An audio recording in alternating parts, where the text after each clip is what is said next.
पिया काशी चलायब के सवनवा में भोले के चरणवा में ना।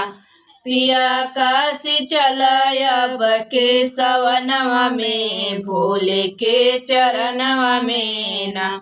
काशी नगरिया ति पावन हरह पूरा सावन। काशी नगरिया ति पावन हरह पूरा सावन।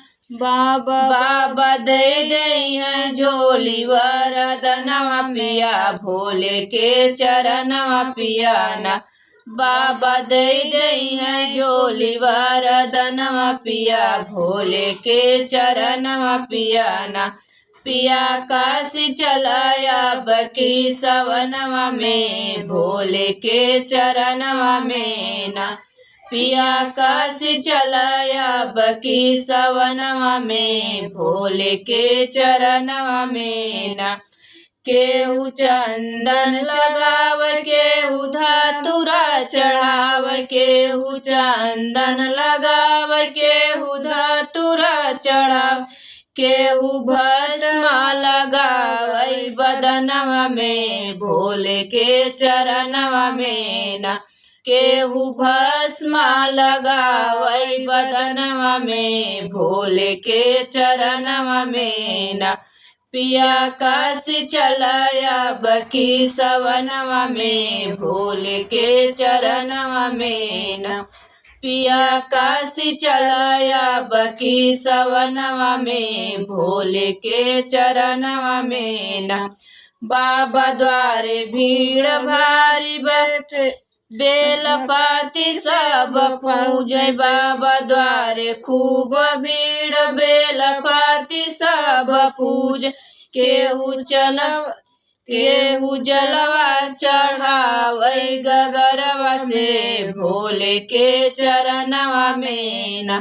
केहू जलवा चढ़ावै गगरवा से भोले के चरणवा में ना। पिया काशी चलायब की सवनवा में भोले के चरणवा में ना।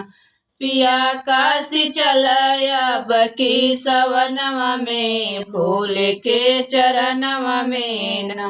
केहू आरती गाव केहू घंटा बजाव। केहू आरती गाव केहू घंटा बजा।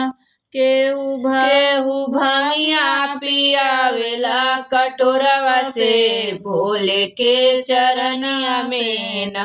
केहू भंगिया पियावेला कटोरवा से भोले के चरणिया में ना।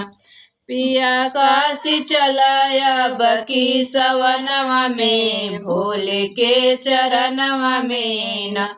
पिया काशी चलायब की सवनवा में भोले के चरणवा में ना। मेघ जल बरसावे कृष्ण मुरली बजावे। मेघ जल बरसावे कृष्ण मुरली बजा। भगत लीन भाई भोले के भजनवा में भोले के चरणवा में ना। भक्त लीन भय भोले के भजनवा में भोले के चरणवा में ना।